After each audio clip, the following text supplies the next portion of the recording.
O Atlético de Madrid sempre gera aquele eterno debate do jogar feio, jogar bonito, vencer ou não vencer, o quanto importa tudo isso.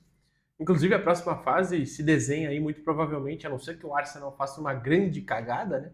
Se desenha um jogo de dois times que jogam feio, né, nessa temporada e que estão avançando aí em suas competições, já caíram em algumas, já estão fora da briga em outras, tipo o Atlético de Madrid está fora da briga pelo título em La Liga, mas enfim. Muito provavelmente o Atlético de Madrid, já classificado para semifinais, e o Arsenal, que venceu o jogo da ida contra o Sporting. Mas, enfim, o Atlético sempre levanta muito esse debate, né? Porque mesmo jogando feio, e aí é um conceito subjetivo, né? O que você pode achar feio, eu posso não achar, o que ele pode não achar, ou ele, enfim, né? Mas é um Atlético que às vezes parece. Eu até já fiz um vídeo aqui falando disso, né? Que o trabalho do Simeone subiu um sarrafo institucional no Atlético que às vezes a gente vê tanto de fora e fala, caraca, podia mais. Mas ao mesmo tempo, se não fosse ele, será que teria dado esse salto?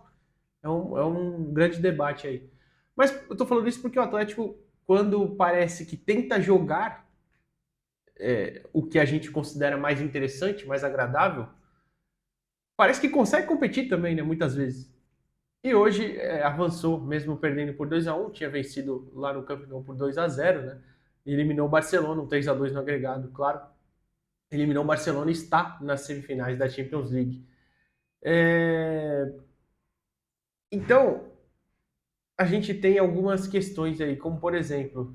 Ah, não, até uma coisa que eu vou citar antes, já para tirar do caminho, senão eu vou esquecer no final, certeza. Que é o vídeo do Rafinha, viu até o Rafinha falando na zona mista, né? Para mim foi um jogo roubado. Ele falou essas palavras mesmo, né? A arbitragem. É que eu não tô. Eu tô com o vídeo até aberto aqui, mas não tá transcrito, né? Mas não vou lembrar exatamente as palavras, mas ele fala: o Atlético fez não sei quantas faltas e não tem cartão quase. O Atlético, para trazer um número certinho, fez 15 faltas, o Barcelona 8. Em relação a cartão, foram. Deixa eu ver aqui. O Atlético foram. Foi nenhum amarelo, isso mesmo? Nenhum cartão amarelo? Acho que não. Tô até olhando aqui, mas acho que não foi mesmo. Foi nenhum mesmo. E pro Barcelona, só o do Gavi e o do Garcia, que depois o VAR chamou e virou um vermelho. Assim, eu honestamente não vi esse roubo, não. De verdade, acho que você pode até questionar a questão do critério, né? Da falta, se tinha ou não cobertura. Para mim, o Sorlotti ia em direção ao gol. Você tinha o Koundé chegando, mas o Sorlotti ia em direção ao gol.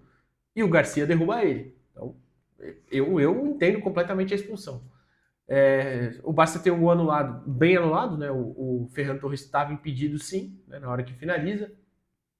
Então eu não sei qual é realmente o roubo que o Rafinha alega. O Rafinha que não atuou porque se machucou no amistoso da seleção brasileira contra a França, né? Machucou a coxa. Deve voltar aí só bem na reta final mesmo da temporada. Enfim, só para tirar isso do caminho antes que eu esqueça.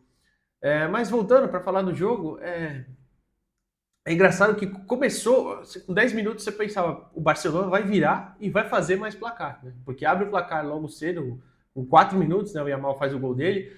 Com 1 minuto e meio ele já tinha tido uma bela jogada que ele vai levando, bate e o Busso faz uma defesaça no cantinho, né? No meio disso, o Atlético até tinha uma escapada, uma bola escapada em velocidade com o Lukman, que ele não consegue finalização, outra que o Julián Álvares finaliza travado, enfim, nada muito perigoso. E e você não tinha um Atlético conseguindo se entender, né? Não tinha. Na verdade, o chute travado foi do Griezmann, né? Não do Julián Álvares. E o do Lukman foi que foi para fora.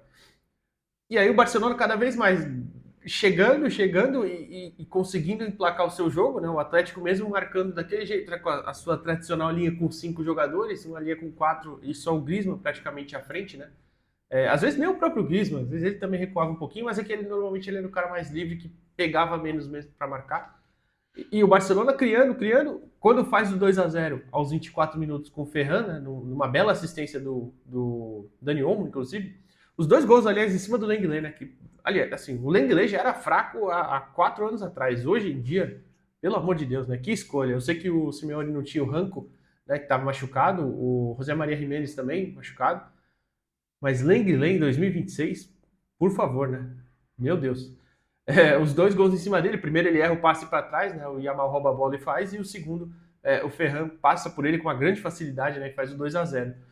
E aí, até lembrando, né, o Fermin teve outra oportunidade para fazer o 3-1, o 3-0, né, aliás, que o Musso faz uma defesaça, que até o lance que pega, né, a chuteira pega no pé do Fermin e sangra pra caramba o nariz dele, ele joga com curativo o resto do jogo inteiro. Ali talvez fosse pro Barcelona matar de vez o confronto. E aí não conseguiu, e o Atlético começa a escapar mais, né? Jogando ali quando tinha a bola, o Atlético fazia 2 vezes com 4 jogadores, né? Daquele jeito tradicional. Tem o Simeone escapando pela direita, o Lukman pela esquerda, o Julián Álvares e o Griezmann sendo esses caras que baixam para jogar, para serem os armadores, né? E ainda você tem o Llorente também sendo esse cara que tem essa capacidade física de chegar muito, de fazer muito, fazer praticamente uma dobradinha ali do lado direito com o Simeone. É, e em uma dessas, né, ele vai pelo lado direito, cruza muito bem para o Lukman chegar nas costas ali da marcação, foi em cima do Koundé, né, se não estou enganado, finaliza para o gol e faz o 2-1. E aí você tem uma certa equilibrada, né, no restante do primeiro tempo. O Barcelona até depois disso não chega nenhuma outra vez, não chega com grande perigo assim, né, dá uma diminuída realmente. E aí você tem na segunda etapa quase uma repetição, né? Que sai até o gol anulado, né? Bem anulado, sai com 12 minutos, né? Mas o Barcelona, daquele jeito, subindo mesmo, conseguindo atuar por dentro. Você não tinha hoje o Pedro no grande dia, por exemplo, que eu acho que inclusive fez uma falta. É, o Fermin, não que ele tenha feito um jogo ruim, mas é claro que você tem um decréscimo muito grande de qualidade entre o Rafinha e ele. Você já não tinha o Rafinha, né, no outro confronto, mas enfim, só citando o desfalque. Mas você teve um Dani Olmo muito bem. Dani Olmo que estava muito esperto, especialmente para colocar essa bola nos pés do Yamal e do Ferran, coisa que ele conseguiu fazer. E aí talvez isso, inclusive, tenha sido uma coisa que eu achei que faltou para o Barcelona depois. Porque nos primeiros 10, 15 minutos do segundo tempo, o Barça chegando, o Atlético praticamente não jogando. Tem esse gol no lado do Ferran, né, que é depois de um bate-rebate, e estava impedido de fato. Até aí, parece que a bola estava mais chegando na última zona ali, para o Ferran, para o Olmo, para o Yamal especialmente. E depois disso, eu não sei se foi só as trocas, mas com certeza as trocas do Atlético foram muito boas, né? O Simeone coloca o Baena no lugar do Simeone, né? O Cholo Simeone coloca o Baena no lugar do Giuliano Simeone e o Nico Gonzalez no lugar do Lukman, né? E aí você tem dois jogadores que acaba até invertendo o lado também, né? Os dois atuam pelos dois lados. O Baena vai pro lado esquerdo, chega em alguns momentos ficar do lado direito, enfim. Você tem dois jogadores meio que recuperados, né? Ali pelos lados para correr. No caso do Baena, até um cara que consegue manter um pouquinho mais a posse, é menos habilidoso, né? O Lukman, o cara é o melhor num contra um, por exemplo, até um finalizador melhor, mas talvez para ter um controle maior. E o Nico Gonzalez do outro lado, o Atlético dá uma crescida, começa a pressionar um pouquinho mais, começa a incomodar mais, né? O Barcelona, especialmente uma zona mais avançada, e o Barça também tem duas trocas, né? Que são as entradas do Rashford e do Lewandowski nos lugares do Ferran e do Fermin. O Ferran, inclusive, está bem puto, né? A câmera mostra ele jogando alguma coisa, batendo, sei lá. E aí você tem uma quebra na dinâmica do Barcelona. E eu acho que isso é importante se dizer, porque o Atlético avança e consegue jogar mais ali. Tanto que o Gavi é amarelado, né? O Gavi vinha fazendo um bom jogo, ele que na temporada sofreu, né? Vem sofrendo com lesões, jogou pouco até. E o Sorloth, que entra no lugar do Griezmann, entra muito bem. Aliás, o Sorloth vem fazendo bons jogos, né? Sendo esse atacante reserva aí.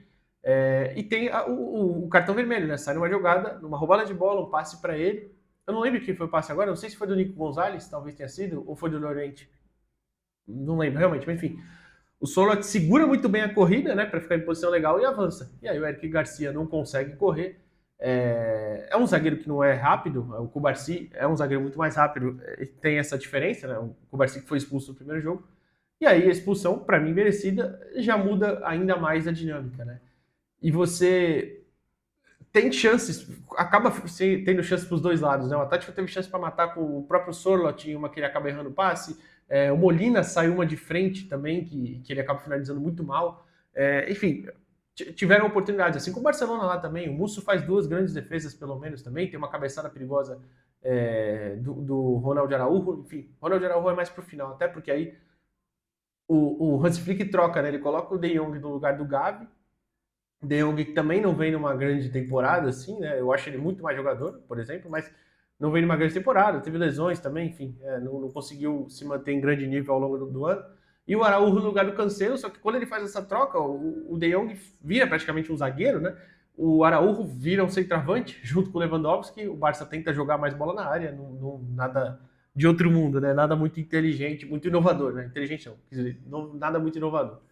Então, enfim, e aí o Atlético consegue essa classificação. E para falar só, além do jogo, que se você viu o jogo de fato, você viu que mesmo com diferentes estratégias, o Barça teve muito mais posse, claro, é um time mais talentoso, é um time que joga mais assim, mais agressivo, mas o Atlético de Madrid competiu dentro da sua proposta. Às vezes você pode achar, ficou muito atrás, né? Pode ser, mas de fato ainda foram 15 finalizações para cada lado na partida.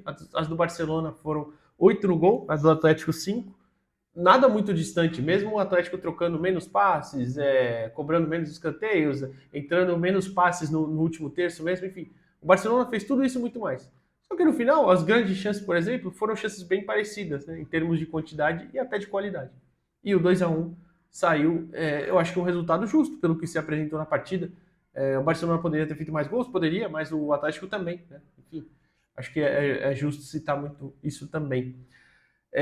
Fica aí a grande partida, né, do time, defensivamente falando, do Atlético, mas especialmente o Atlético jogou muito grudado, né, as duas linhas, tanto do meio de campo quanto da defesa, muito próximas ali, e eu achei uma grande partida de alguns jogadores. O Llorente, para mim, foi muito bem, o Koke mesmo, na idade que ele já está, quantos anos tem o Koke? Até vou ver aqui, eu não sei, mas fez um bom jogo também. O Lenormand, para mim, jogou, o Koke tem 34 já, pô. O Lenormand, pra mim, teve que jogar por 2 hoje, porque o Lenglet foi pavoroso, foi péssimo, péssimo. E ainda deixa. Tem uma que ele dá uma bela bronca, né, no Lenglet, que ele deixa o Lewandowski subir sozinho, enfim. O Musso, claro, o Musso que fez essa eliminatória, porque o Black estava machucado. Hoje ele já estava até disponível, o Simeone preferiu deixar o Juan Musso no gol. Fez um belo jogo, tá? Uma bela eliminatória, aliás. Belas defesas hoje, enfim. Poderia até citar, o Lukman faz o gol também, mas achei até que ele brilhou menos do que de costume. O Julian Álvares também não teve um grande jogo, mas era um cara que precisou percorrer uma distância muito longa, sempre pegava essa bola e ainda conseguia. Mas queria chamar a atenção pro Griezmann também, né? Reta final aí de passagem dele pelo Atlético de Madrid, e, pô, que jogador, né? Às vezes ele clareia uma jogada muito fácil, coloca uma bola onde poucos esperam tal, e é impressionante a qualidade desse jogador, realmente. Então, assim, o Atlético passa, para mim, merecidamente. Não concordo com o Rafinha quando ele fala em roubo, mas agora fica aí a questão do jogar feio ou jogar bonito entre o Atlético de Madrid e muito provavelmente o Arsenal. O que você achou da partida? O outro lado também tem o PSG, né? O PSG venceu o Liverpool de novo e passou. Eu não vi essa eliminatória, mas pelo que falam, foram 2 amassos, né? E o PSG agora vai ter de fato um desafio, seja Real Madrid ou Bayern de Munique, quem passar amanhã. O que você achou das partidas ou qual você viu? Deixa o like aqui no vídeo, se inscreve no canal e até a próxima, pessoal. Valeu!